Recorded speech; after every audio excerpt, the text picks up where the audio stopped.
By the end of this brutal rampage, 12 individuals had been horrifically murdered and 11 others were seriously injured.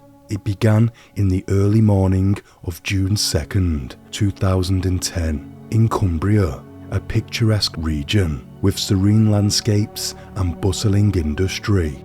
Derrick Bird, a 52-year-old local taxi driver with a friendly reputation, began on a path that no one could have seen coming.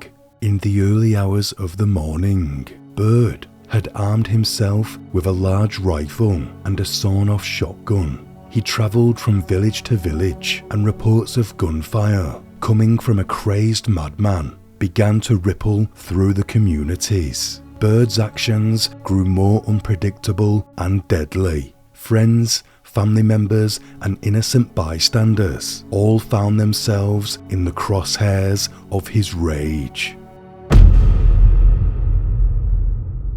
This case had a personal impact on me, as I have family in Cumbria, and during the attack, the BBC website had a live tracker showing Bird's most up-to-date movements, and I was watching as he slowly went closer and closer to where my relatives lived. Watching this unfold was surreal. When you know the places, it hits home a lot more, as I'm sure some of you can relate to. In Cumbria, these kind of crimes are virtually unheard of. But before we dive in, here's a quick word from the sponsor. This video is brought to you by Surfshark. Now I want to be straight with you. I actually use Surfshark. Not all VPNs do what they claim to do, but I can vouch that Surfshark does and more. I mainly use it for researching cases in other countries. For example, if I want to read a news story about a case, I am often met with this. But using Surfshark, I can gain access to the website by changing my virtual location, which enables me to learn more about the case. Another thing that I really like about Surfshark is the online safety features. Surfshark's Clean Web feature blocks ads, trackers, malware and phishing attempts, allowing you to surf the web safely. But there's so much more to Surfshark, and if you use my code Bazaar, you will get 3 months free on top of the package you choose. And there is also a 30-day money-back guarantee, so there is nothing to lose. Links are in the description. Thank you. This video is created solely for educational and documentary purposes. Derrick Bird, born on an autumn day, November 27th, 1957, in the quaint hamlet of Ennerdale Bridge, near West Cumbria. He was born 5 minutes after his twin brother David, and they shared an older brother called Brian, who was 6 years older. They were sons of Mary, who was a stay-at-home mum, and Joseph Bird, who was a road worker.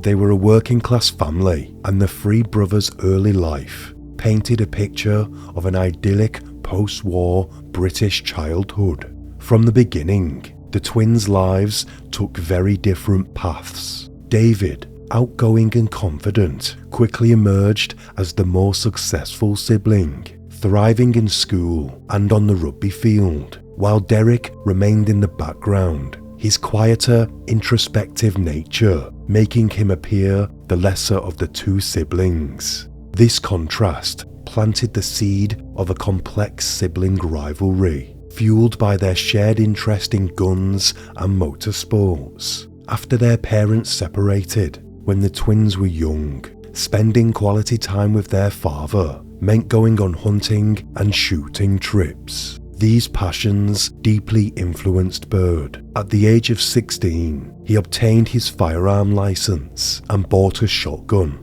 Over the years, his collection of guns steadily grew. Another lesson that his father taught to Bird was to suppress his emotions. Joseph Bird was coming from an old school belief that displaying emotions was a sign of weakness, and his father taught him not to show or confide his feelings to anyone, a trait that would have tragic repercussions later in Bird's life.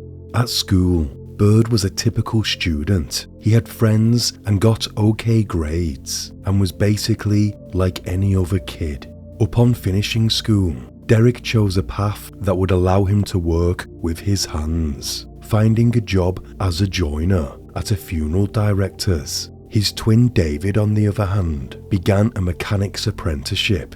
It was at this time that things for Bird were going well. Derrick had built a life with Linda Mills, whom he had met in his school days. They moved in together in 1978, and they welcomed their first child, Graham, in 1982, and settled into a domestic bliss until the stability began to crumble. With the birth of his son, Bird knew he had to progress in his professional life to support his young family, and this was when he secured a position at the Sellafield nuclear power station. Again, he was working as a joiner, but this time the money was better and the work was more secure. However, Bird's tenure at Sellafield ended abruptly in 1990 when he was caught stealing wood. This act cost him his job and stained his record, leading to a 1-year suspended sentence and a dark shadow over his future employment prospects. Bird tried to find a job anywhere, but it was near on impossible for him. No one would employ him with theft on his record, so instead, he decided to work for himself. He became a taxi driver in the town of Whitehaven. Bird tried to stitch together a living, ferrying locals and tourists alike. His deep knowledge of the area and friendly demeanour making him a favoured choice amongst regulars. Yet, beneath the surface, he was feeling a growing sense of solitude and a deep feeling of failure, starkly contrasted by his twins' flourishing auto mechanic business and seemingly perfect family life. By the mid-1990s, with the arrival of their second son, Jamie, Linda chose to leave Bird, a decision that plunged him into the dual roles of a single father and a struggling breadwinner. A family member of Linda said that the reason why Linda and Derrick split was because that he wanted her to have an abortion and she refused, and this obviously put a big strain on their relationship. Through all the trouble, Bird's commitment to his sons never wavered. Linda's family friend continued. They said Derrick was a good dad and devoted to Jamie and Graham, who he saw a few times a week. He was into deep sea diving and often took Jamie with him. The pair also had an interest in motocross and they went off scrambling together. When Bird's father passed away in 1998, the divide between him and his twin grew. His father left behind a will that unveiled a deep family secret. Joseph Bird, a dedicated civil servant, had given a large sum of money, £25,000, to David, Bird's twin. This gift was special because it was only for David and not for any other family member. This amount was supposed to be subtracted from David's share of the inheritance later on, a detail clearly spelled out in the will. For Bird, finding out about this was heartbreaking. It confirmed his suspicion that his father favoured his brother. This financial favouritism made Bird feel left out and undervalued, especially when compared to David's successful life. David used his early financial boost to build a prosperous career where he owned a garage and a beautiful farmhouse worth £500,000, far from Derrick's modest terrace house worth £90,000 in their hometown of Rora. David Bird found a smart way to use his property to boost his success. After establishing a solid career as a mechanic and moving into a large farmhouse called High Trees Farm, he saw an opportunity in the land that came with his home. In 2004, David partnered with a local developer to build 4 luxurious detached houses on part of his land. These executive homes were sold for around £350,000 each, turning a nice profit for David. This venture significantly increased his wealth and highlighted the differences between him and his twin brother, Derrick, who was struggling financially. I must add that this information is widely reported, but David's 3 daughters claim that there was no rift in the family and that the brothers always seemed to get on fine. Along with this disparity, Bird never had any meaningful relationships with women since the mother of his kids, Linda, left him. He was known to just stare at women in pubs and make them feel uncomfortable. He did, however, have another passion, which would eventually lead to another heartbreak. Bird was a keen scuba diver, and he particularly enjoyed diving in places known for their vibrant marine life and clear waters such as Thailand and the Red Sea. His trips were often the highlight of his year, eagerly anticipated and meticulously planned. Underwater, he found a serene world, far removed from the conflicts and disappointments he experienced on land. Derrick Bird's trips to Thailand were not only escapes into the underwater world, but also into a social scene that contrasted sharply with his life back home. While visiting Thailand, Bird went out into the vibrant nightlife and developed a particular attachment to a Thai woman he knew only as Hon. This was suspected to be her working name. He met her during one of his holidays in Pattaya, a city known for its bustling streets and lively entertainment venues. Over time, Bird became deeply infatuated with Hon, who was significantly younger than him. A friend of Bird's said she looked about 19, but she was probably 30. Bird was captivated by her charm and the attention she gave him, which was a stark contrast to his usual interactions back in Cumbria. As Bird's feelings deepened, so did his commitment. He sent Hon thousands of pounds over a period of time, hoping to secure a future with her. When he would go back to Thailand, he would find the bar where she worked and take her with him, whilst compensating the bar for her absence. In his eyes, she belonged to him, and this wasn't just about money, but to Hon, it was very much a business transaction.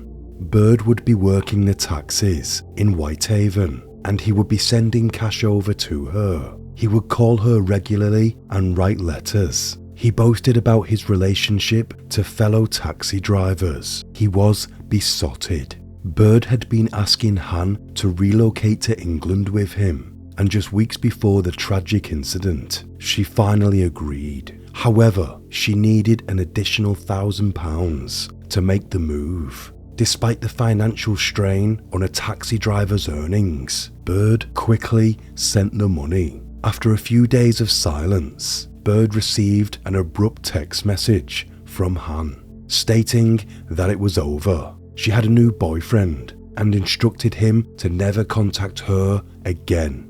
Bird was devastated when he realised that Han had never reciprocated his feelings. He felt stupid for being so easily misled. To make matters worse, his fellow taxi drivers ribbed him about the situation, leading to public humiliation from his co-workers. The breakup was more than just an emotional blow. It left Bird reeling. He had just sent Hon a significant amount of money, viewing it as an investment into their shared future. Now that money was gone, and so was Hon.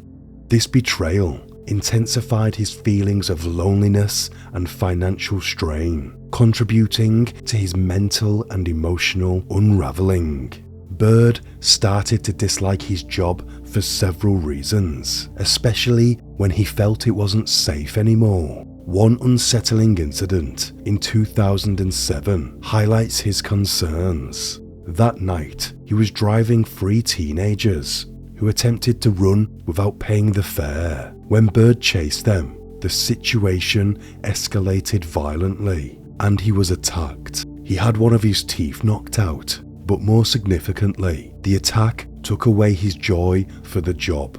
a situation that wasn't fixed by the mere £250 compensation he received. On top of this, Bird often voiced his frustrations in private circles about the rampant issue of queue jumping among the cab drivers at Whitehaven's Duke Street rank. This unfair practice involved drivers snagging fares from the back of the line, bypassing those who had been waiting their turn. This in part added to his financial pressure as he was earning less money. Over his 16-year career as a taxi driver, Bird had also never paid any taxes. A fellow driver from Whitehaven shared that Bird had been agonising over a substantial tax bill, fearing that it could lead to bankruptcy. It was rumoured that Bird had hidden about £60,000 in cash under his floorboards, yet he faced a looming £100,000 tax bill. The prospect of 4 years in prison, a sentence for tax evasion, was hanging over him heavily. Mark Cooper, the other taxi driver, recounted the conversation with Bird. He said, and quote, "All he said was that they had caught him with 60 grand in the bank. He said, 'I'll go to jail.' He asked me if he could handle jail. He didn't want to go."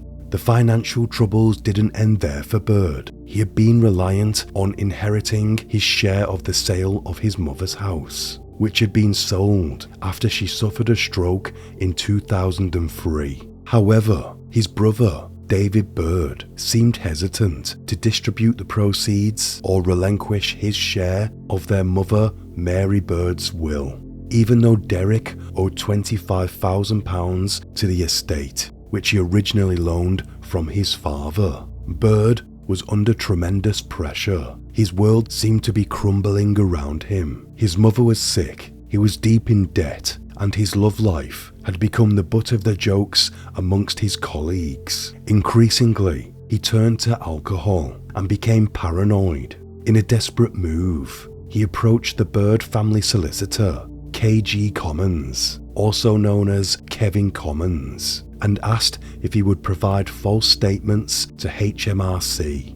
Kevin, however, refused. A close family friend said, and quote, "It was all about the Inland Revenue. He was being investigated and was paranoid his brother and the solicitor were colluding to get him in trouble with the taxman."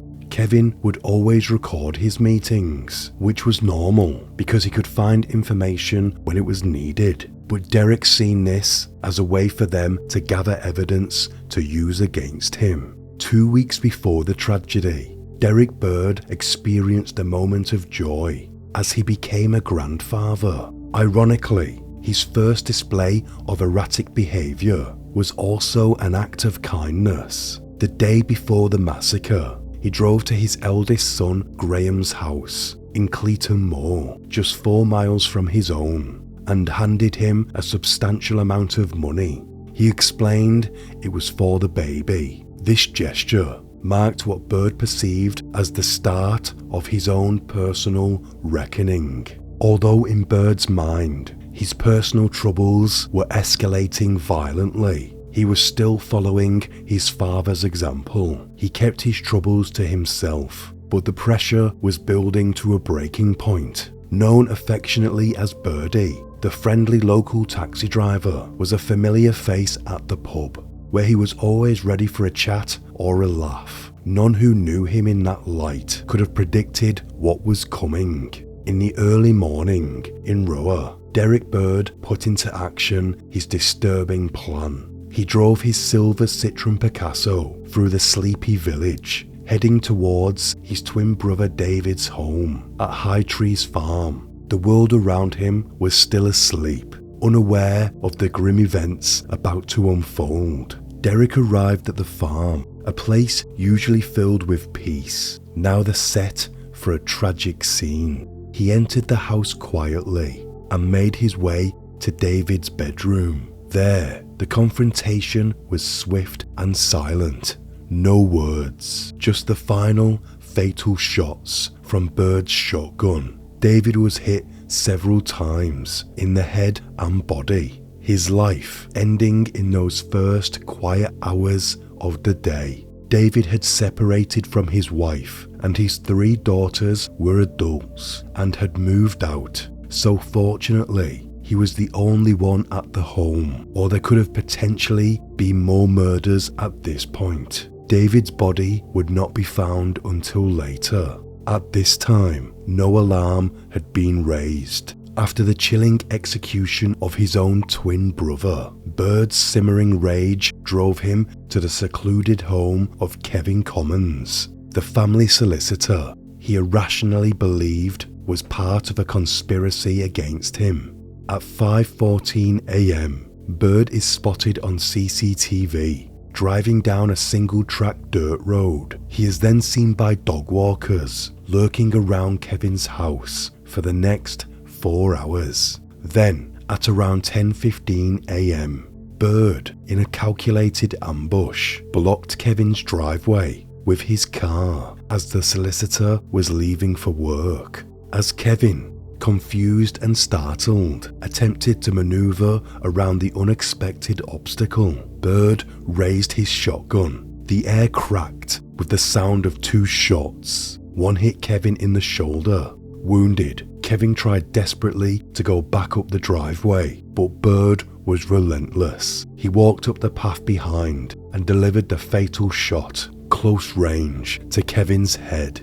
A woman called Iris Carruthers, 49, who went to school with both Derrick and David Bird, spotted Bird not far from Kevin's home just after the murder. She said, and quote, "I was walking my dogs when I saw Derrick driving his taxi away from Kevin's farm. He had the window wound down, so I shouted, 'Hiya lad, are you alright?' But I got no reply. He was in another world. He looked like he was in a daze. I just assumed he had been dropping someone off in a taxi. I was gobsmacked when I heard the news." Now, after wiping out the 2 people he believes have grassed him in to the Inland Revenue for tax evasion, he now sets his sight on other people who he feels have wronged him. Armed with a 12-bore sawn-off shotgun and a .22 caliber rifle, Bird transformed from a local taxi driver into an unpredictable assailant on a deadly mission. Before he continued though, he stopped off at Neil Jacquet's house, a 52-year-old man who lived just a few doors down from Bird. He knocked on the door, intending to retrieve another gun, which he had stored there. But Neil's wife Carol answered she didn't have the key to the gun cabinet. Instead, she offered Bird a cup of tea and suggested that he wait for Neil to return. But Bird refused the offer and continued his rampage. At 10:33 a.m, Derrick Bird pulled into Duke Street, a spot normally busy with the hustle and bustle of local taxi drivers. Bird had a calm exterior, but beneath he was seething, and vengeance was brewing. He had one target in mind, Darren Rucastle, a former friend turned foe in Bird's troubled eyes. The friendship had turned sour over a suspicion that Darren had an affair with Linda, the mother of Bird's children. Both parties denied the accusations, but no proof could sway Bird. That morning, Bird spotted Darren outside the taxi rank, casually smoking a cigarette, whilst being deceptively calm. Bird waved Darren to approach his car as the unsuspecting Darren moved closer, expecting a routine conversation. But as he neared, Bird swiftly raised his shotgun. Without a word, he fired point blank into Darren's face. The blast echoed through the confined space. Darren's life ended in an instant, but Bird's rampage was far from over. He wanted to attack more cabbies. Spotting fellow cabbie Don Reed on the street, Bird abruptly pulled over, exited his vehicle, and coldly took aim. As he fired, Don made a desperate diving attempt to escape. In Don's words, he said, "I dived like Superman." Though hit in the back, the wound wasn't fatal. Bird, perhaps believing Don was fatally injured, approached him slowly, only to then turn and go back to his car. The next cabbie he attacked was Paul Wilson, someone who considered Bird a friend, so it was not unusual when Bird called Paul over to his car. As Paul approached, Bird pulled out his shotgun. Initially, Paul thought it was a mere prank, expecting the gun to be loaded with blanks, but reality struck as the shot grazed his face and hand, drawing blood and confirming the horrifying truth. He had just been shot in the face by his friend. Meanwhile, as the chaos ensued, the wounding Don crawled towards Darren, attempting to aid him, but upon seeing the brutal injuries Darren had sustained to his head, Don was met with a stark realization that there was nothing he could do to help. During the unfolding chaos, a police officer patrolling the area caught sight of Bird in his car, aiming and firing at Paul. Bird quickly sped away as the officer urgently relayed the situation over his radio. Bird's next target was a teenage female, a complete stranger, signaling that no one was safe. He pulled over next to the pavement and asked the girl named Ashley, who was carrying shopping bags, if she needed help. As she turned to face him and saw the shotgun, she instinctively dropped to the ground, causing Bird to miss his shot. Startled, he quickly drove off. Just minutes later, Derrick Bird had identified another taxi approaching from the opposite direction. Recognizing the driver as Terry Ford, Bird slowed his vehicle and signaled for Terry to do the same. As Terry got close, Bird ominously stopped, brandished his shotgun, and took aim. Reacting swiftly, Terry slammed the accelerator, veering the car just enough to evade direct gunfire. Although he largely shielded himself and his passenger, Terry's hand bore the brunt of the attack, while his female passenger, though splattered with blood, remained physically unharmed, yet deeply shaken. During the inquest, it was revealed that days before the rampage, Derrick Bird had voiced complaints against fellow drivers at the Whitehaven taxi rank, accusing them of provoking him and ominously warning that they would, and quote, get it big style. In the heat of the manhunt, 2 police officers in a van took up the chase. Bird, spotting them, abruptly pulled into a driveway. He turned and confronted the officers with his gun drawn. Trapped by traffic and unable to reverse, the officers could only watch as Bird accelerated away. He continued his escape southward, shooting indiscriminately as he drove. In response, RAF helicopters were mobilized to support the ground forces in a substantial land and air search. As the situation escalated, urgent public warnings were broadcasted, telling residents in Whitehaven, Ergemont and Seascale to remain indoors. Bird's attacks had escalated into a crisis that was now capturing national news. Near the town of Ergemont, Derrick Bird encountered 57-year-old Susan Hughes, a full-time carer for her disabled daughter. She was innocently returning home with her shopping. Bird abruptly stopped her in the street and fired twice into her stomach, causing her to collapse onto the pavement. As Bird made his way back to the car, his path crossed with a passing cyclist who had halted nearby. Their eyes met in a chilling exchange. The cyclist noticed Bird's large rifle and his eerily expressionless face. He said Bird did not seem angry or didn't seem anything. He was very expressionless. Bird then climbed into his car and drove off down the hill. As the vehicle moved away, it revealed Susan, who was gravely wounded on the ground. The cyclist, witnessing the scene unfold, rushed to her side and attempted to comfort her. He said, no matter what we tried to do, her breathing just got less and less until it stopped. Susan died at the scene. every member of Cumbria's special armed unit was mobilised to apprehend Derrick Bird, authorised to use lethal force if needed. During the tense pursuit, Bird encountered 71-year-old retired serviceman Kenneth Fishburne, who was casually walking into the village for his morning newspaper. Quickly, Bird pulled over, aimed his rifle out the window and fatally shot Kenneth in the back, leaving him dead at the scene.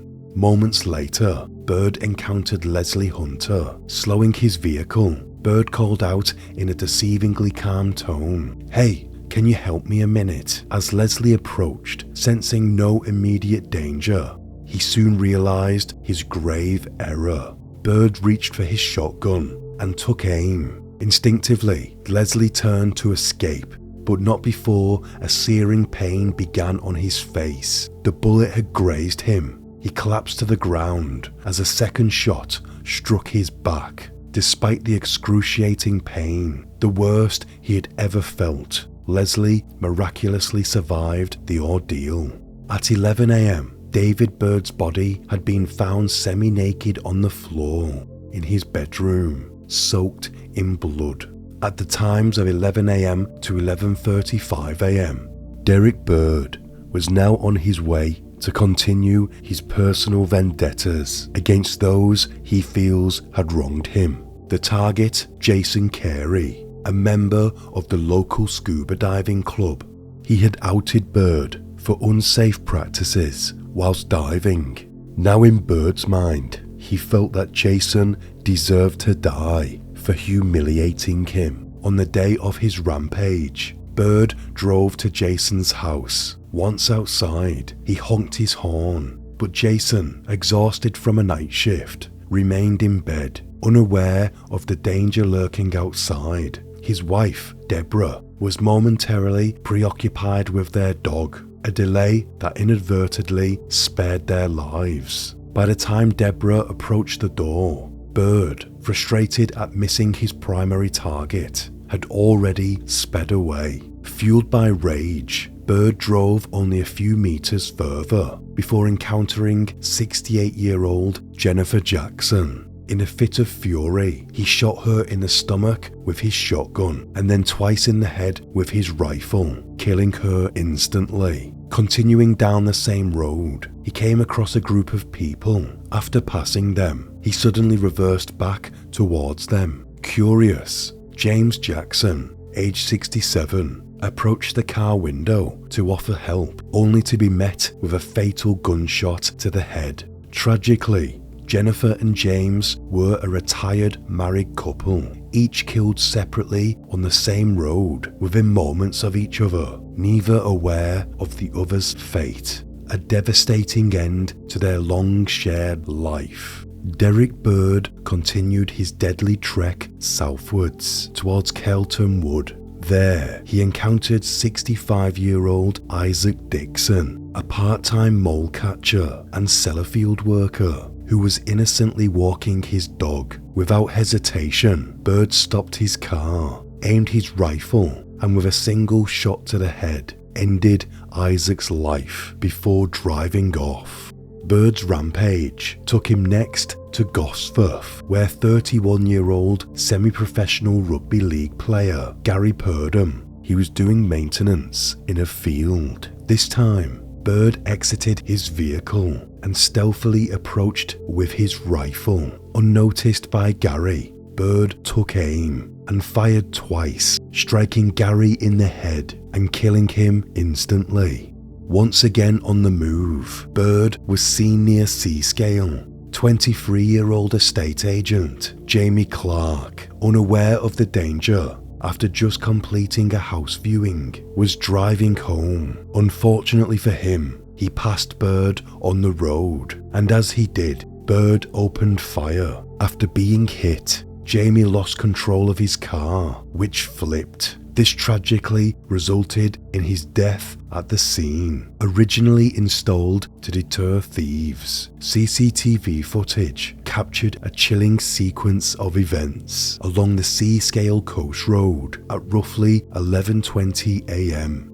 The camera first shows Harry Berger, a 40-year-old pub landlord, driving past. Shortly after this footage, Harry is manoeuvring his vehicle to allow another driver through a narrow tunnel beneath a railway bridge. That driver was none other than Derrick Bird. As Bird passed through, he shoots at Harry. The camera recorded the sound of the 2 gunshots.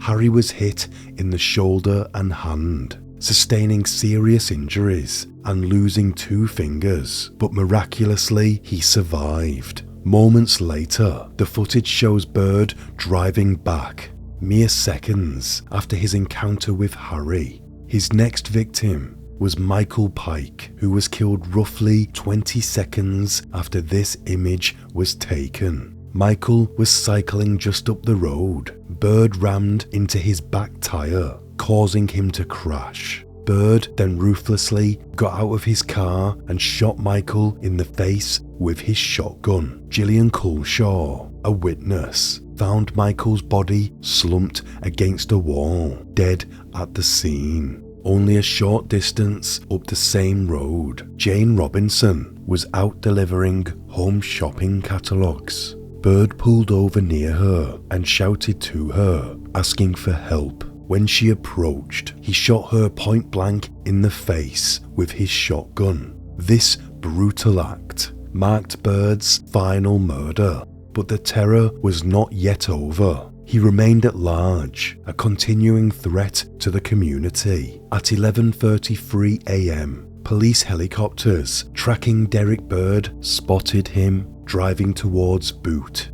Bird knew that his rampage was nearly over, but he still wanted to take more lives. And this is when he pulled over and started speaking to Samantha Christie, asking her casually if she was enjoying her day, before brutally shooting her in the face. Samantha, a 30-year-old teacher from Kent, later recounted to the inquest, "I must have fallen on my side because I remember thinking, lie still, he will think I'm dead and he won't come back to shoot me." Amazingly, somehow, Bird had missed Samantha and she survived. Bird then drove to the scenic area near Boot, known as Dr. Bridge. As he is driving through the rough terrain, his car hits a large rock and it absolutely decimates his tyre. Running low on petrol, out of shotgun ammunition, and with his car severely damaged, he was nearing the end of his escape. As he stumbled out of his car, Lee Turner, on holiday with his wife and 2 young sons, approached and offered assistance. Bird dismissively muttered, "No, go," prompting other bystanders to immediately contact the police, as Bird had just ran past them all, carrying a large rifle and looking very intimidating. By 12:30 p.m, Bird was spotted for the last time by an eyewitness, confirming he was now on foot and had a rifle. At 1:30 p.m, officers find Derrick Bird's remains. He had ended everything with a single shot of a rifle. The rampage was now over, with 12 dead and 11 seriously injured. Horrific. It's scary to think that someone who is a well-known and liked member of the community can seemingly just one day snap and go on to commit such atrocities. If only he felt that he could open up to people, maybe this might have never happened. Thank you for watching. Until next time, stay sane.